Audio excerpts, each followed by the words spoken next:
ade abonsam suro onipa abonsam suro no enye de oprichie enye de ohyenkom enye de obompaye enye de ma me papa wotonyom obi abonsam suro no eye obi anyanko.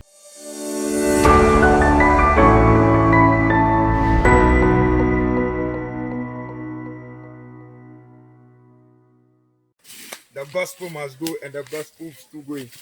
Trading for Yankupon Shah now on your share. Sir, the Biada with the bread. Now, we see about the no assem. Okay, can Hebrews chapter 3, verse number 13. Shall conclude me at your say, young to your hopeful. The Biada, your friend, and ne, say near power. Hebrews 3:13. Was he young to your hopeful? The Biada, your friend, and ne. Na boni bi em primo biakoma. Na boni e wo edemono. Edo sosene papa. Eti uyo jidini, uyo Kristo ni uyo nipa. Na wasasa asi wesu na opedan kwa maokra. Debia da ye friend ene no, chenete ni pa wo. Ese wo band ye, hwe konkron. Ti, metwe madwi de si bi so. Eduru ba bia ne ataka se ni se brother, me ye bibi enye ye. Brother, me come ani ma no mapem. Ma me mpen so kakra no, ye ko evangelism wo other village.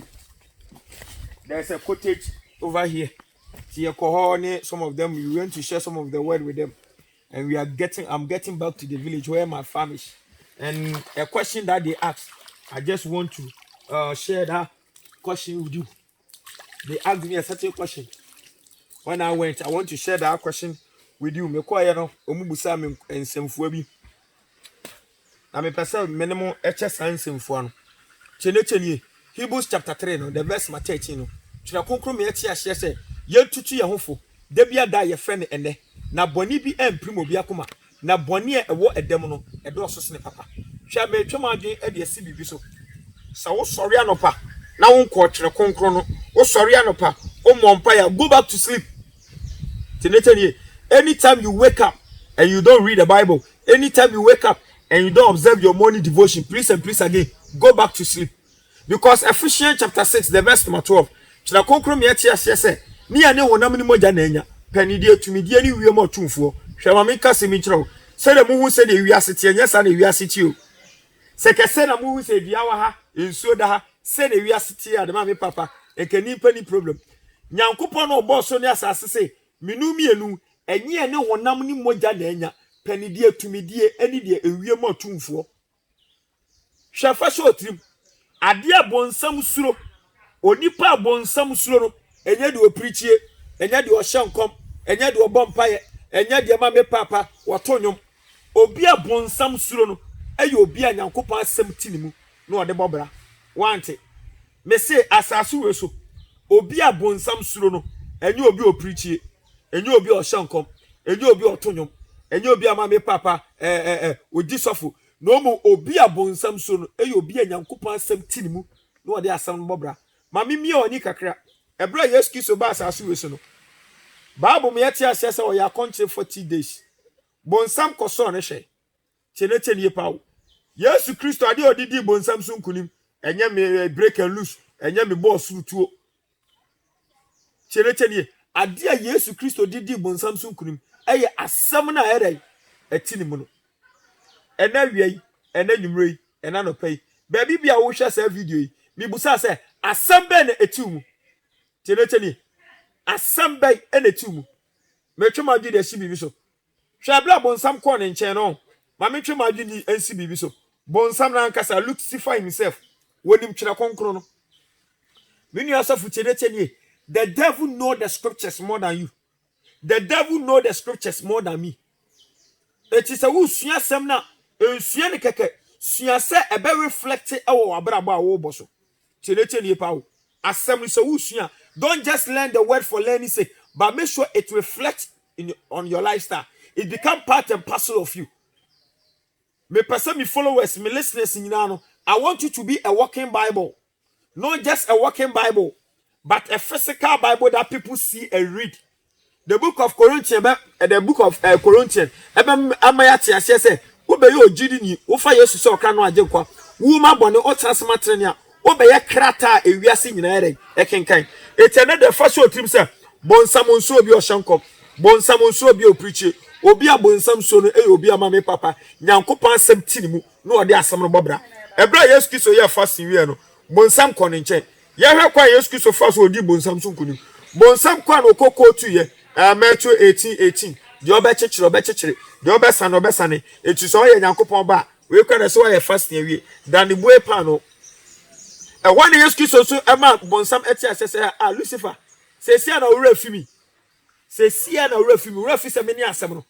Ko the book of Matthew, ko the book of Deuteronomy. Tira konkro me eti asese enye aduane nko ene nipa bedi obenya nkwa. Na mom asem bi efiri twede aponyankopɔn no mere edeba. Me twema adwen ade asi bibi so. Eti aha no Yesu Kristo wanfa break and loose. Ade a Yesu Kristo didi bonsam so kunim eye asem no. Me twema adwen de asi bibi so. Shall last temptation abroad no ko gina bansuru bi so. A ka che Yesu Kristo bonsam ko tu Psalm 90 Psalm 91 the verse 10. Obesoma na bofo ama wabekra wo nsem na wonam pembo. Bonsam ko tu scripture no. When Yesu Kristo so kanta no I say hey, ko the book of Exodus chapter 20 the verse number 2 to 3 no. Men so already unyankopon hwe. Mon wade a Yesu Kristo na miminu mi enu Yesu ya no. Because can count the book of Matthew chapter 11 verse 29. Wase mu nhwe mi nsua me.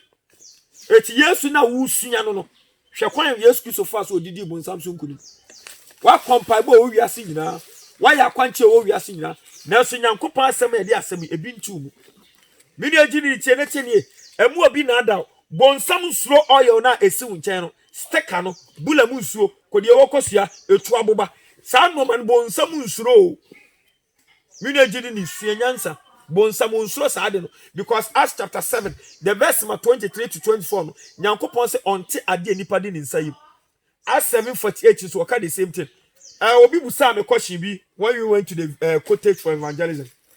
Obi to question bi man me say brother Bible akere ana Bible aka the book of 1 John chapter 5 1 John chapter 2 the verse 15 to 16 1 John chapter 2 the verse 15 to 16 and 1 Timothy chapter 6 the verse 6 to 10 say me no wiase ana say eno me wo wiase na do wiase ana say no me wo wiase no ejali doni nimu na wo send pa kran wo da ho wo gyan ma Nyankopɔn tamfo etu question mu busa me say na me no wiase no me wo wiase ene so yo Kristo na wo toka eyebone wo yo Kristo na wo sifia eyebone wo yo Kristo na wo yes because Bible say me ye no me pa choma me twoma yu nsi bibi so tie word no Bible na nka say obi nye sika obi toka obi sifia eyebone na mo Bible say me no okay mami church sa quotation man sana maba say be obeti ase okay kan the book of 1 Timothy chapter 6 the verse 6 to 10 na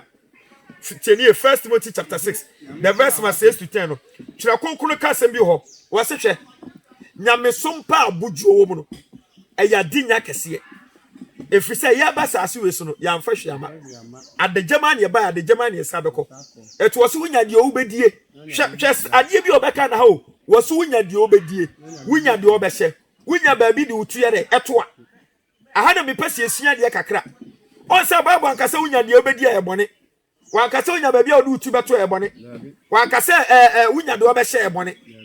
It is our 1 John chapter 2 the verse number 15 to 16 say me no wiase anase no ma edey e wo wiase asikyire nie enu te nipa bebre de aso mutim so mo nya adwuma me se ekombe diwo mo wu anka ne tetena Nyankopɔn to ma na fiso na ni obi mo wo be sam woni fi France na wadi cheni pa o eti na every day bia be hu na me ya adwuma no because Bible say obi hira yen san adwuma so efri Abraham efri Moses obi bia Nyankopɔn ehye ne boso obi hira ne bia no wanka se wote wa me hira wase me hira won san adwuma so osofa wutie me asori ba wutie me ba bibia wo hwe me firi ba bia no mi busa se adwuma be na wo ye enute na asofufu nya ya da ne apobo isa se ye ne be ye nwan no enwan no ye ne anya omo so sabe enufu aba omo yi ma ne anom odwan a wadɔ sare ne ekunawe chiri ba etime no wiase anase no mo wiase asikyire nie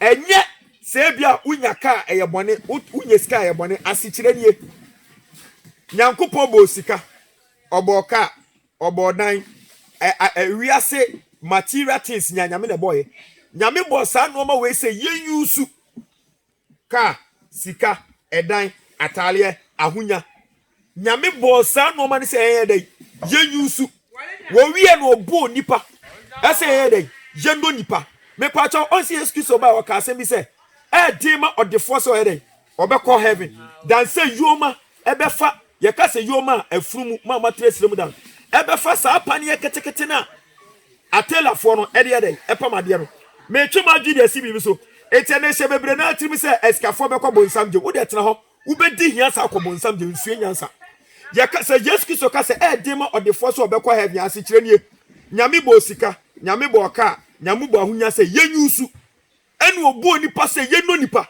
nanso ewiase fa na nyina chichu Ghana ha yenye sika asikire nie ono anye sika ana akofa maid bi na betena maid ne bre wosori ahomachi si no ma prefie maid yi ko hie nsuo to ogu ena sikani ni Range Rover ni esi ho wo kona na pan no etwi Range Rover no hwe de sikani di maid no wo doka no hwe de odi ni maid no etinyame bo nipa say yenno nipa wo boka say yenyusu be na enya ka no ni enye sika na ye yusu nipa ni e dosa japade no oho ne ye bonsam jemu etemu obi kan kire say Jesus say dey mo defo eti wana ka kire ho ha ye ko mo mbekọ bonsam jem kese ahiafo because hientu kwa kobokro no hientu be twantro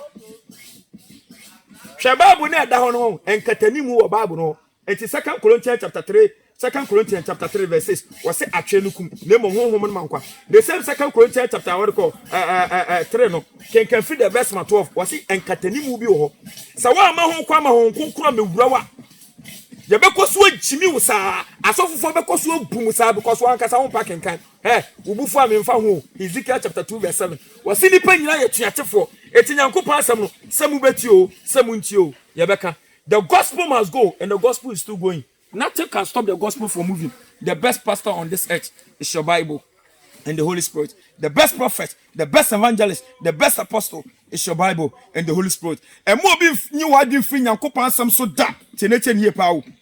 And for hun tu ni pa so Jeremiah 17 the verse 5 was